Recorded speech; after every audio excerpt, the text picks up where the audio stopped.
Hi, hello, வணக்கம். Hello. இன்னைக்கு தந்தையர் தினம். நான் ஏற்கனவே சொன்ன மாதிரி நாங்கள் தந்தையர் தினம் அன்னையர் தினம் தனியாக கொண்டாடுறதில்ல. ஆனாலும் நம்ம தந்தையர்களை பெருமைப்படுத்துகிற விதமாக இந்த நாள் வருது.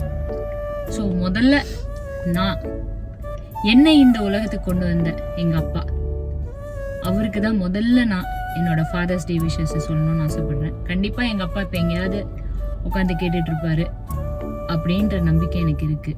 ஏன்னா அந்த மாதிரி ஒரு அப்பா திரும்பி கிடைக்கிறது கஷ்டம்னு நான் ஏற்கனவே சொன்னேன். நான் திரும்ப திரும்ப சொல்கிறது என்னென்னா, எனக்கு எத்தனை ஜென்மம் வந்தாலும் அவர் தான் அப்பாவாக கிடைக்கணும். அந்த அளவுக்கு எங்கள் அப்பா தான் பெஸ்ட் அப்படின்னு நான் சொல்கிறேன். நான் மட்டும் இல்லை, இந்த உலகத்தில் எல்லாருக்குமே அப்பா தாங்க ஹீரோ.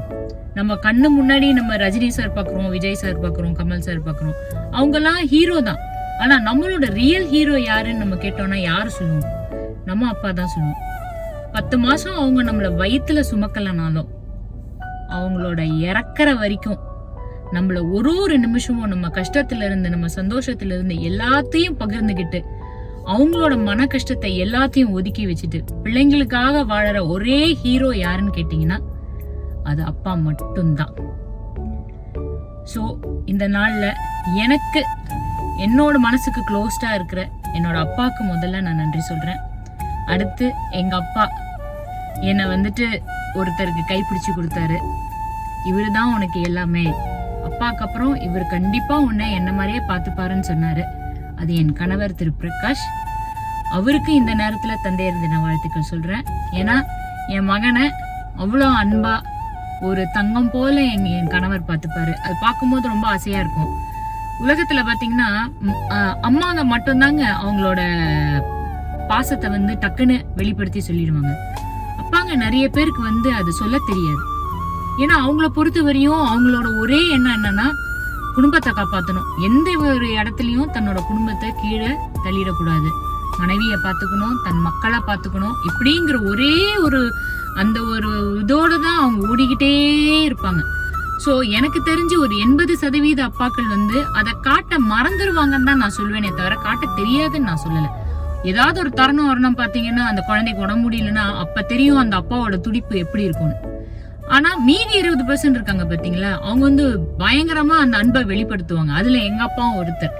அதனாலதான் எனக்கு எங்க அப்பாவோட அந்த அன்பு என்னன்றது எனக்கு ஈஸியா தெரியும். சாய், நீ எப்படி? உங்க அப்பா எப்படி? நான் எப்படின்னா, எங்கள் அப்பா ரொம்ப சைலண்ட். அது எங்களுக்கு தெரிஞ்சவங்க தெரியும். ரொம்ப சைலண்ட், ரொம்ப பேச மாட்டார். அதே மாதிரி தான் இப்போ என்கிட்டயும் அப்படி தான், வீட்லேயும் அப்படி தான், ரொம்ப சைலண்ட். ஆனால் சைலண்ட்டாக இருந்தாலும் அந்த பாசம் சொல்ல மாட்டார், வார்த்தையில் எப்பவுமே சொல்ல மாட்டார். பட் அது இருந்துகிட்டே இருக்கும். நான் ரொம்ப ஃபீல் பண்ணுறதுலே தெரியும். அதுதான் எங்கள் அப்பா. இப்போ நிறைய பேர் சின்ன வயசுல சொல்லுவாங்க எங்கள் அப்பா சூப்பர் ஹீரோ அப்படின்னு சொல்லிட்டு ரொம்ப அந்த பாசம் நேர்ல எப்படி காட்டுவாங்க. பட் எங்களுக்குள்ள நாங்கள் பேசல காமிக்கலனாலும் அந்த ஃபீல் எப்பவுமே எங்கள் 2 பேருக்குள்ள இருந்துகிட்டே இருக்கும். அதுதான் எனக்கும் எங்கள் அப்பாக்குள்ள. நான் ரொம்ப நானும் எங்கள் அப்பாட்ட ரொம்ப சொல்ல மாட்டேன், அப்பா சொல்ல மாட்டார். பட் எங்களோட பாண்ட் ரொம்ப ஸ்ட்ராங் நான் நினைக்கிறேன். ஆமா, இது நான் ஏன் சொல்றேன்னா, என் மகனுக்கும் கூட நான் எப்படி பழக்கிறேன்னா, டெய்லியும் உனக்கு ஃபாதர்ஸ் டே தான். அச்சாக்கு என்ன வேணும், அச்சா கிட்ட என்னன்னு கேளு. அச்சா உடம்பு முடியலன்னா ஏன் நீ போய் கேட்கல, போய் கேளு, அச்சாவை கேளு அப்படின்னு நான் சொல்லுவேன். ஏன்னா அவங்க இப்ப பழகினாதான் ஒரு வயசு வரும்போது ஆட்டோமேட்டிக்கா அவங்களே போய் தேடி போவாங்க. ஸோ இது நம்ம பழக்கிறதுல தான் இருக்கு. ஸோ அதனால இது நான் எப்படி செஞ்சிருக்கேன்றதை தான் நான் உங்களுக்கு சொல்றேன். நான் அவனுக்கு ஐயா டெய்லி உனக்கு ஃபாதர்ஸ் டே தான், நீ போய் அச்சா என்னன்னு கேளு, என்ன பண்ணு, பேசுங்க. ஏன்னா இவங்க 2 பேரும் பேசிக்கவே மாட்டாங்க. அதனால எனக்கு தெரியாது இவங்க 2 பேரும் நிஜமா பேசிக்க மாட்டாங்க. எனக்கு சில நேரத்துல வருத்தமா இருக்கும். ஆனா அவங்களுக்குள்ள ஒரு அழகான ஒரு பாண்டிங் இருக்கு.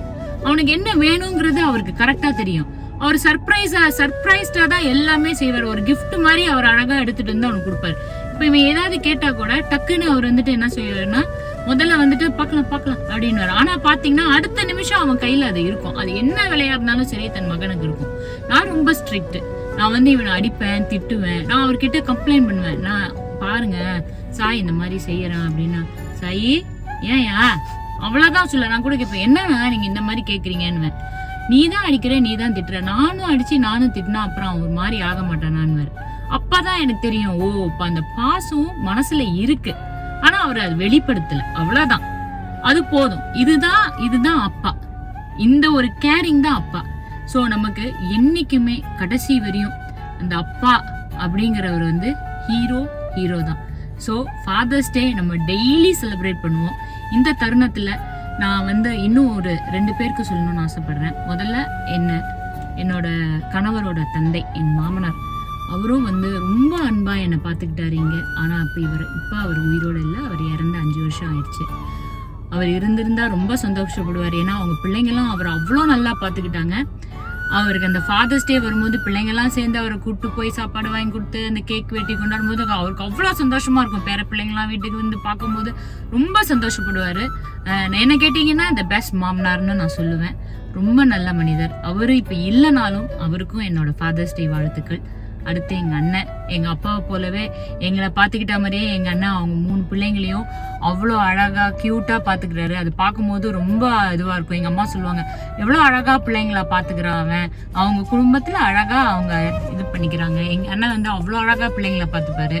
ஸோ சில நேரத்துல எங்க ஹஸ்பண்ட் கிட்ட நானும் சொல்லுவேன், பாருங்க அவன் எவ்வளவு அழகா பிள்ளைய பாத்துக்கிறான் அப்படின்னு. என் ஹஸ்பண்ட் வந்து சிரிப்பாரு, அவ்வளவுதான்.